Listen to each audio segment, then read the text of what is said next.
First ইয়ারে 3 বিষয় fail করেছে, এভাবে চলতে থাকলে সেকেন্ড ইয়ারেও করবে। সে চিন্তাও নেই মেয়েটার। রাগের বশবর্তী হয়ে অভিক ধমকি উঠল।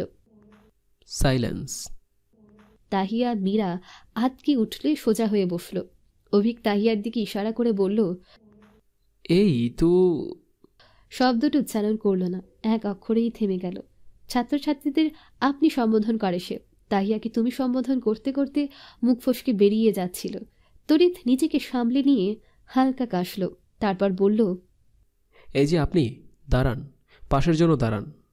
স্ত্রীকে আপনি সম্বোধন করাটাও কেমন বেমানান লাগলো অভিকের, তবুও করার কিচ্ছু নেই। যতদিন তাহিয়া তার ছাত্রী, ক্লাসে আপনি সম্বোধন করতে হবে। মীরা ভীতগলায় বলল, আজ আমাদের চ্যাপ্টার ক্লোজ তাহিয়া, ওঠ দেখ কি বলে। মীরাকে টেনে তুলল তাহিয়া। দুজন দাঁড়াতেই অভিক গম্ভীর মুখে বলল, মারামারিতে দেখি বেশ পারদর্শী আপনারা। তা আসুন, মঞ্চে মারামারি করুন। আপনাদের প্রতিভা আমাদের দেখার সুযোগ দিন। অনেকদিন কুস্তি দেখেনি, বিনোদন হলো। মীরা ঢোক গিলে বলল, ভাষায় অপমান করা কাকে বলে স্যারের থেকে শেখা উচিত। ভেবেছিলাম বিয়ের পর বউ ঠিকই করবে। প্রথম আশা ছাড়লেও পরে তুই স্যারের বউ জেনে স্বস্তি পেয়েছিলাম। ভেবেছিলাম বান্ধবী আমার বরকে সাহেস্তা করবে, কিন্তু হলো কি, নিজেই সাহেস্তা হয়ে বসে আছে। তোর বউ হওয়ার পিঠা।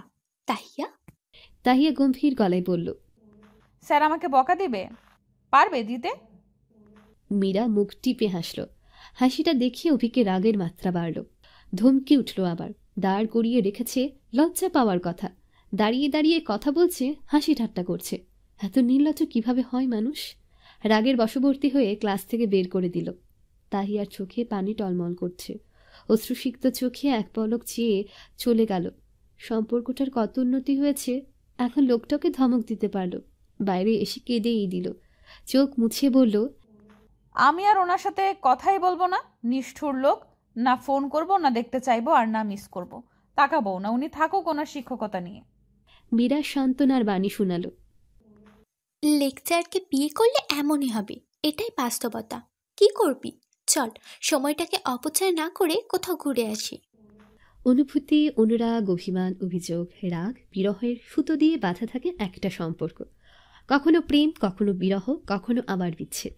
সম্পর্কে পুরুষের চেয়ে নারীরা আবেগপ্রবণ থাকে বেশি। অনুভূতিতে ঠাসা থাকে তাদের মন। সঙ্গীর কাছ থেকে প্রত্যাশার মাত্রাটাও থাকে একটু বেশি। তারা চায় তাদের মতো তাদের সঙ্গীর আচরণও প্রেমোদ্দীপক হোক। কথায় কথায় ভালোবাসা ফুটে উঠুক। কোমলমতি মনটা যাকে বন্ধক দিয়ে বসেছে সে যেন কোনো কষ্ট না দিক। তারা চায় তাদের অনুভূতিগুলো বিপরীত পক্ষের কাছে পৌঁছে যাক এবং সে তার মূল্য দিক। কিন্তু বিপরীত পক্ষ থেকে যখন তার অনুভূতিকে অগ্রাহ্য করা হয়, তখন প্রেমটা বিরহের রূপ নেয়, অনুভূতি অভিযোগের রূপ নেয়। রাগ, অভিমান জোর হয়ে বাসা বাঁধে মনে।